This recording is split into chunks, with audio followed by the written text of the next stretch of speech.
The distress beacon cut through the void like a scream. Dr. Lena Ward was 3 hours into a double shift aboard the interstellar medical frigate Asclepius when the signal reached them. A Karathi vessel. Engines dead, life support failing, and Cubs dying. They're requesting medical assistance, Communications Officer Hayes reported, his voice tight. But Captain, they're saying humans only. No other species. Lena looked up from her data pad, dark eyes sharp. Why? The pack leader says his people have a cultural prohibition. Physical contact with other predator species during medical treatment triggers their hunting instincts. But humans, Hayes paused, checking his translation matrix. Humans are considered soft claws, non-threatening. Non-threatening. Lena almost laughed.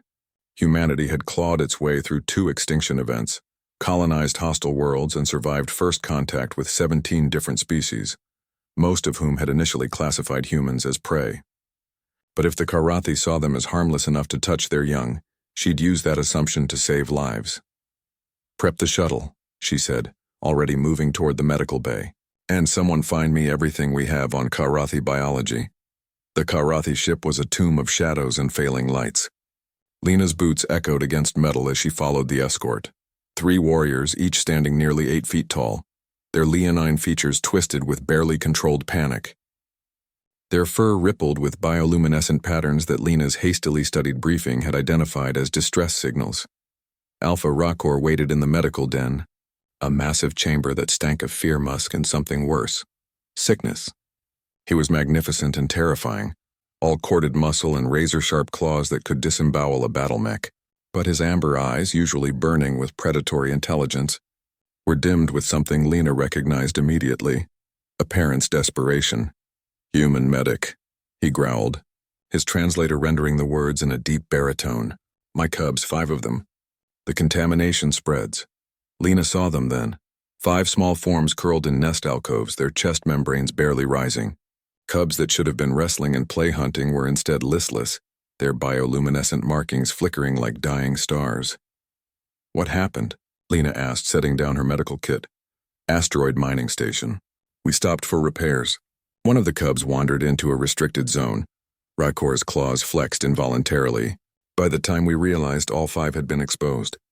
Some kind of human colony-era bacterium, dormant in the station's old water system, human bacteria.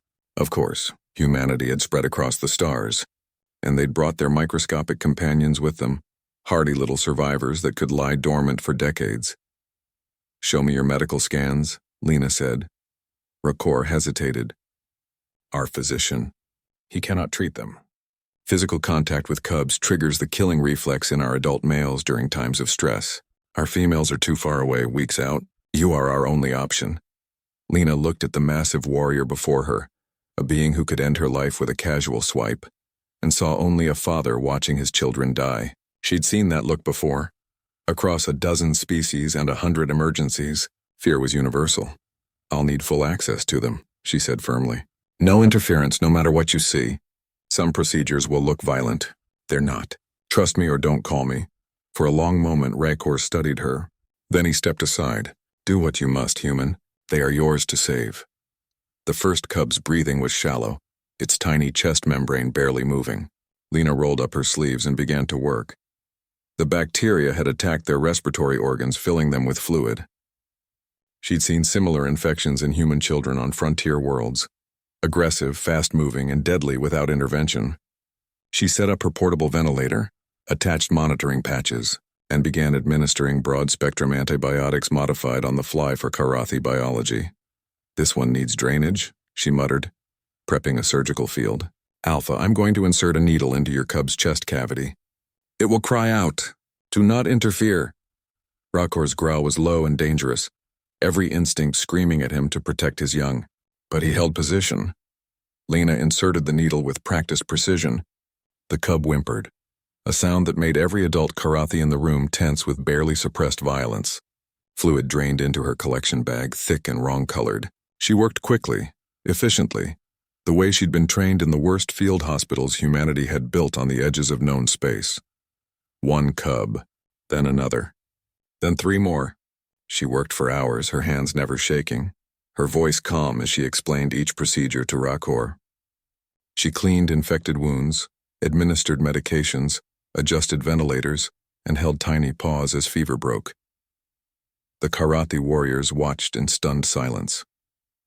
This small, soft creature, barely reaching their chest height with blunt nails and vulnerable skin, moved through their dying cubs with absolute confidence. She did things that would have driven their males into killing frenzies, piercing flesh, causing pain, drawing blood.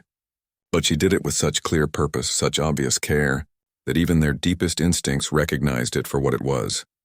Not predation, protection. Dawn cycle arrived with the soft chime of monitors showing stable readings. All 5 cubs were breathing easier, their bioluminescent markings pulsing with renewed strength.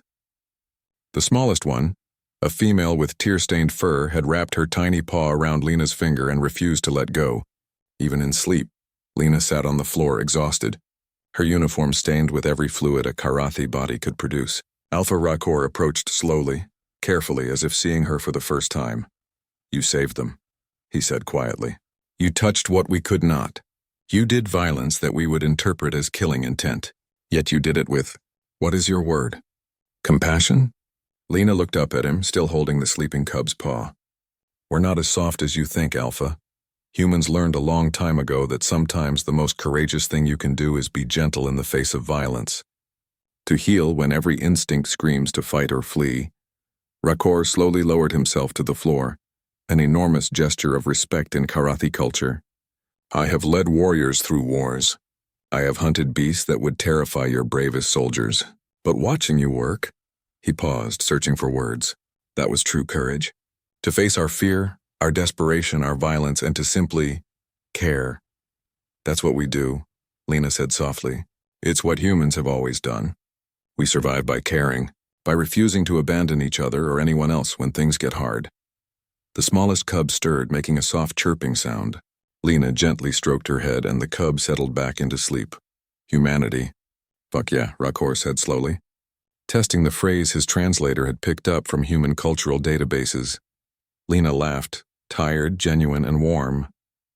"Yeah, something like that."